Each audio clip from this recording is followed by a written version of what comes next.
masculinity and femininity. What are these two energies? It's important to know that at their fundamental, they're groups of conceptions, and their label derives from heteronormative behavior that's associated with human men and human women. Now, these two energies are much more general than that, and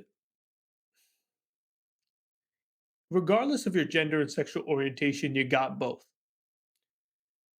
Now, what are these conceptual clusters? I really like the Western analogy to this, which is masculinity as the mountain and femininity as the wind. Masculinity is the mountain, singular pointed, unmoving, forever present. Femininity is the wind, creative, dynamic, ever changing, and ever moving. Now, in Hinduism, specifically in the Shaivite and Tantric traditions, Shiva is the masculine and Shakti is the feminine. Shiva, as the universal consciousness, the eternal witness, is observing all of creation, and Shakti literally is all of creation. Everything you see before you, the sky, the ground, the whole earth, my body, my mind, my thoughts, all of it is feminine coded. Now, Shakti is a very interesting term because it directly translates into power. Now, why is femininity directly associated with power? It's because of what I said earlier. Femininity is the wind is change. Everything I just pointed out, all of creation that we see before us is subject to change. And the only way you know of power is its ability to change something. Now, masculinity, that singular pointed, ever witness consciousness, is yoga. It is the union of all things. It is the center focus. It is sitting still. It is meditation. All of that is the truly masculine. And the idea of shaving of the head, the idea of creating groups, dissolving individuality for the sake of a principle, masculinity, longer hair, freedom of expression, social media. This is what I like. This is what I like to do. I want to pursue this. Femininity. All of that is femininity. Now, in the animal kingdom, it is very much apparent these two energies, especially where Shakti is in one gender way more than another one. You have bees, you have arachnids, you have certain fishes like the anglerfish, you have the mother bear. Don't piss off the mother bear. We all know that. Where does that come from? It comes from this. There's Shakti clearly in the female organism rather than the male organism. In bees, the males are literally drones. They do not do anything. They can't even feed themselves. They literally reproduce, and if they can, they just die. Insects, same principle. The anglerfish, all the crazy that crazy fish with the bulb on its head, all of those are female.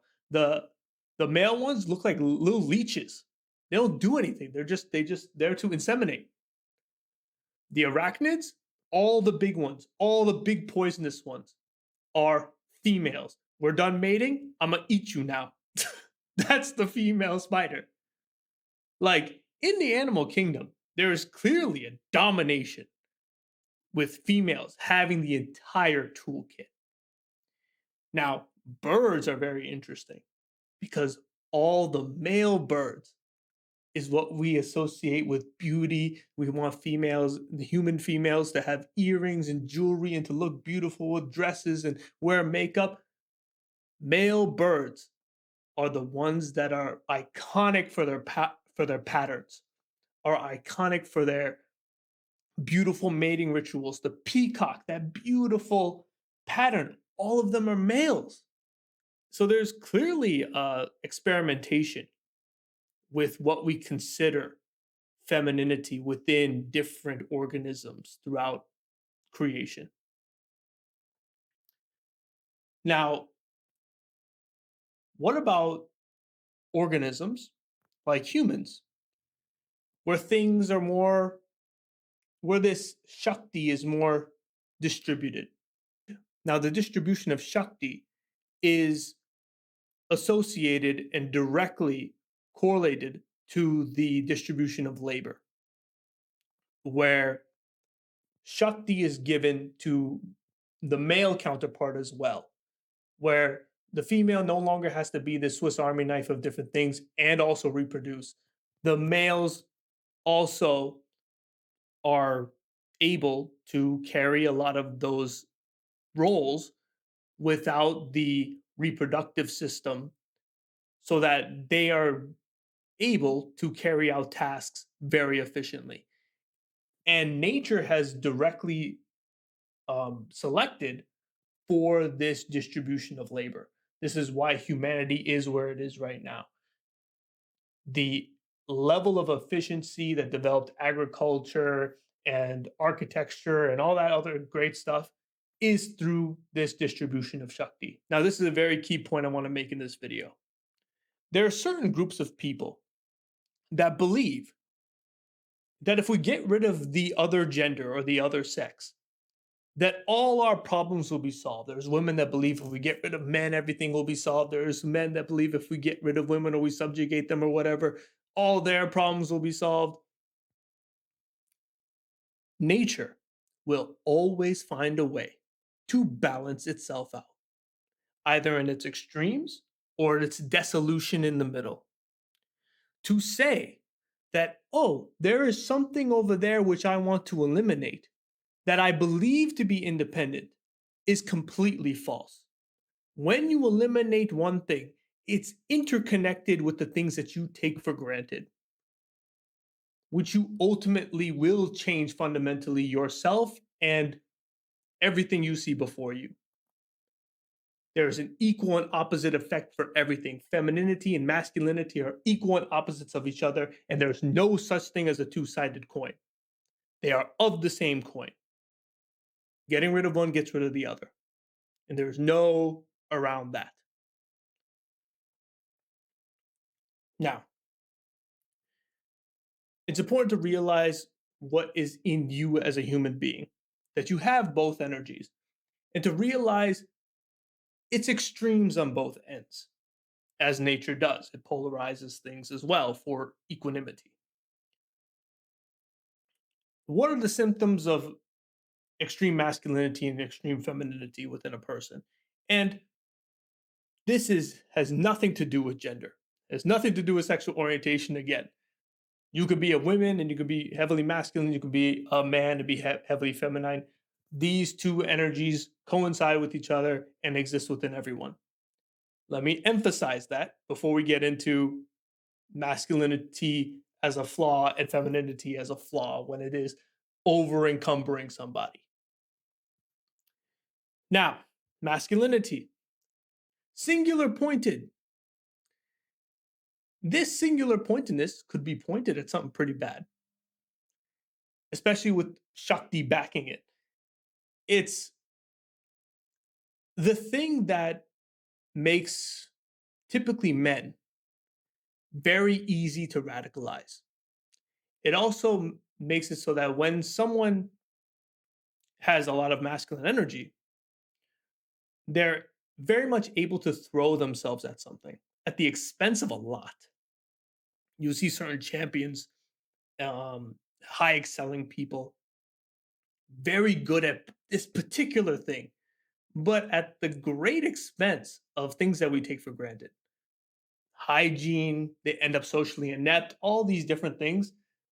This idea that I'm just gonna go for it, and all of me is gonna go for that. You leave behind a lot. The scope of life is so big.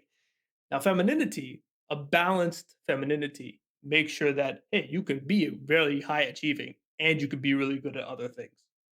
That's the plus with femininity. When you balance that out. Femininity, on the other hand, a lot of femininity is highly emotionally intuitive and highly emotionally reactive. I'm going to do me right now. This is uh, this idea of the outburst. This idea of I feel something right now and something as a result of that feeling needs to happen. is completely feminine coded. And by the way, the the angry man that has the outburst is a leakage of Shakti. It absolutely is a leakage of Shakti. There's no doubt about that. That is feminine coded um, by our definitions. So,